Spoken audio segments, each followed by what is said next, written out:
छोटे से गांव में एक बुजुर्ग पंडित रहते थे। नाम था दयानंद। बहुत शांत स्वभाव, गहरी आंखें और हमेशा मुस्कुराते हुए मिलते थे। गांव के मंदिर में पूजा करते, लेकिन किसी पर अपनी बात थोपते नहीं थे। उनका एक पोता था, अर्जुन, जो शहर में पढ़ता था। अर्जुन अब बड़ा हो गया था, इंजीनियर बन गया था। पढ़ लिख कर जब वापस गांव आया तो उसके विचार काफी बदल चुके थे।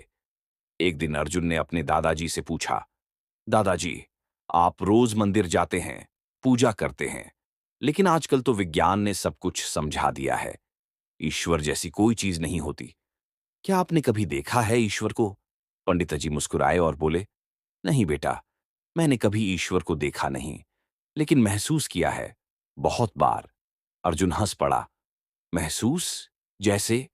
पंडित जी ने अर्जुन को अगले दिन सुबह 5 बजे नदी किनारे चलने के लिए कहा। अगली सुबह दोनों नदी किनारे पहुंचे। सूरज निकल रहा था, पक्षी चहचहा रहे थे, ठंडी हवा बह रही थी।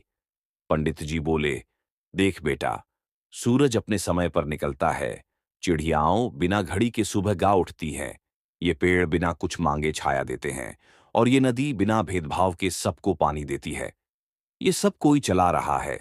इसे तू कुदरत कह ले, सिस्टम कह ले, या ईश्वर कह ले, पर यह बात तय है बेटा, कुछ तो है जरूर जो इस सब को संभाल रहा है, जो हमें तब भी थामता है जब हम सब कुछ छोड़ देते हैं। जब सब रास्ते बंद लगते हैं, एक अनदेखा रास्ता खुल जाता है। अर्जुन शांत हो गया। उसी शाम गांव में एक छोटा बच्चा कुएं में गिर गया। सब घबरा गए, कोई उपाय नहीं सूझा।